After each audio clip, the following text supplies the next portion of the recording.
Bueno, regresamos en esta conversación. Dejé la palabra riesgo por utilizar algún concepto que nos permita seguir abordando el asunto de Cuba y de Estados Unidos en este momento, el tema del embargo. Carlos, los riesgos, por decirlo así, para Obama, de dar pasos como los que está dando en relación a Cuba y la eventualidad del levantamiento del embargo, y los riesgos para Raúl Castro, precisamente en función de abrir la puerta y hablar de todo. No, para Estados Unidos no hay ningún riesgo. Yo diría que un porcentaje muy notable de la sociedad norteamericana pues preferiría pasar página y liquidar ese episodio de la hostilidad con Cuba. Eso no paga ningún precio, quizás un pequeño precio electoral en el estado de la Florida, pero eso tiene poca importancia. Pero lo que hay que conseguir es que el gobierno cubano hable con el propio pueblo cubano, que se establezca un diálogo con los demócratas de la oposición, con los grupos que no son partidarios de la dictadura comunista, con los grupos que son socialdemócratas, que son liberales, que son democristianos, con los grupos religiosos que no tienen esa coloración totalitaria del comunismo y sobre todo del estalinismo cubano.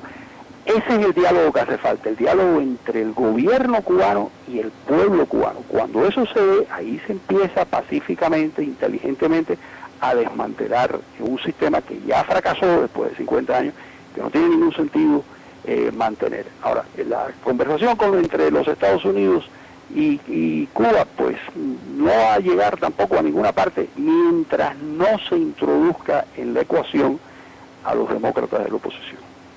¿Qué piensas, Heinz? Yo pienso que Obama corre un serio riesgo de magnicidio. ¿De magnicidio? De magnicidio. Pero fíjate, dice Carlos que no va a pasar nada en Estados Unidos. Y obviamente tenemos diferentes interpretaciones de la situación. ¿Tú piensas en magnicidio? Sí, yo pienso en el magnicidio porque yo he estudiado a fondo el asesinato de Kennedy. Y si tú analizas cuáles podían ser los grupos que estaban interesados en acabar con su política, allá había 3, 4 grandes. Allá estaba la mafia, que quería recuperar los casinos en Cuba, los bordeles, etcétera, que se habían expropiado. Allá estaban los sectores de la CIA, que habían contratado gente de la mafia para asesinar a Fidel. Allá están los cubanos terroristas del exilio, que hicieron, por ejemplo, el robo en el cuartel democrático, en el cuartel del Partido Democrático en Watergate. Cubanos exiliados, reclutados por la Fuerza Armada estadounidense, la CIA, etcétera, para operaciones de guerra sucia. Entonces, todos esos sectores, por supuesto, quedaron muy tocados por el fracaso de la invasión de Playa Girón, echaron la culpa a Kennedy para no usar la Fuerza Armada estadounidense. La mafia, por supuesto, la gran industria del acero estaba molesto porque Kennedy impuso controles de precios, etcétera. Entonces, esos serían los sujetos más interesados que hubieran tenido un motivo. Ahora, la política de Obama es coherente. Al publicar ahora las instrucciones sobre la tortura, eso molestó a mucha gente. El último de la CIA. De la CIA, el último jefe de la CIA, el general Hayden, protestó y dijo: los últimos 4 jefes de la CIA adicionales, además de él y además el actual, León Panetta, estaban en contra de la publicación. ¿Por qué? Y eso es significativo. Porque dice, eso le da una ventaja táctica a grupos terroristas como Al-Qaeda. Si tú dices que un grupo terrorista como Al-Qaeda, que ataca a Estados Unidos, y tú le das una ventaja táctica, tú dices prácticamente pone en peligro la seguridad nacional de Estados Unidos. Y ese discurso genera un clima en el cual cualquier cosa puede pasar. Entonces, no le van a matar, si pueden, a Obama solo por la cuestión del embargo, pero sería un punto más de esos grupos para tratar de liquidarlo, porque se acaba el problema para ellos. Breve comentario, Carlos, sobre esto.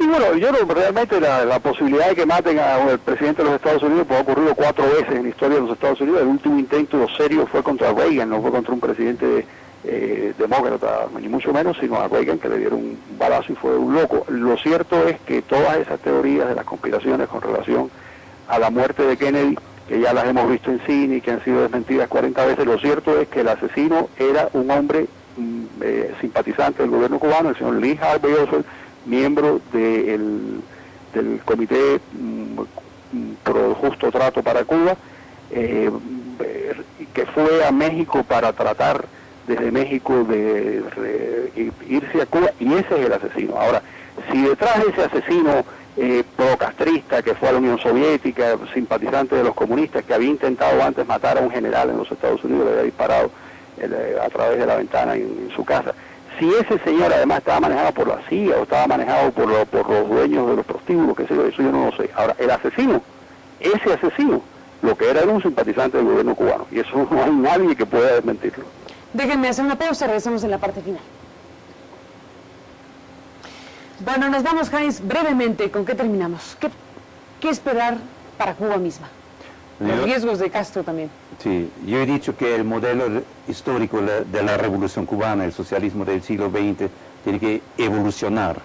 Tal como se ha utilizado, no tiene futuro. Como el modelo de Washington, del consenso de Washington, no tiene futuro, el socialismo del siglo XX tampoco. Tienen dos posibilidades: siguen la vía de China o siguen la vía hacia un socialismo del siglo XXI, con otra economía, democracia participativa. Esas son las dos grandes opciones estructurales que tiene el país. A mí me encantaría que fueran por el socialismo del siglo XXI, pero hay tantos factores que es impredecible lo que vaya a pasar. Carlos Alberto, ¿qué piensas?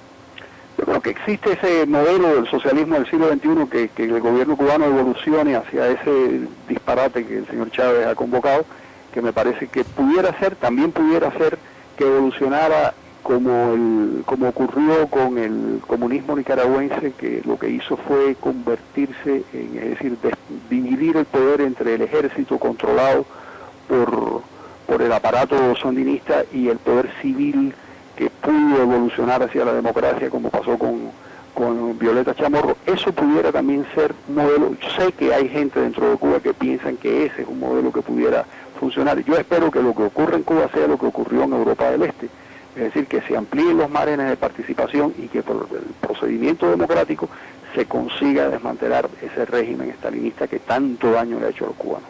Pues veremos qué viene para Cuba, para Estados Unidos, para América Latina, y les agradezco mucho a los dos que hayan acudido a esta invitación que les hemos hecho. Gracias, Heinz, por estar aquí en la Ciudad de México. Gracias, Carlos Alberto, desde Madrid, tu presencia. Gracias, Carmen. Gracias a los dos porque estuvieron aquí, y seguiremos, pues, esto da para mucho, es un asunto de obligada revisión y seguimiento por todos nosotros. Gracias, pues, por estar aquí, y gracias a usted que nos acompañó en este programa. Pásela bien, que descanse, buenas noches, y lo espero mañana. Gracias, Carlos. Vale, Carmen, adiós, un abrazo. Gracias. Igualmente, Adiós, gracias, señorita. Heinz, también.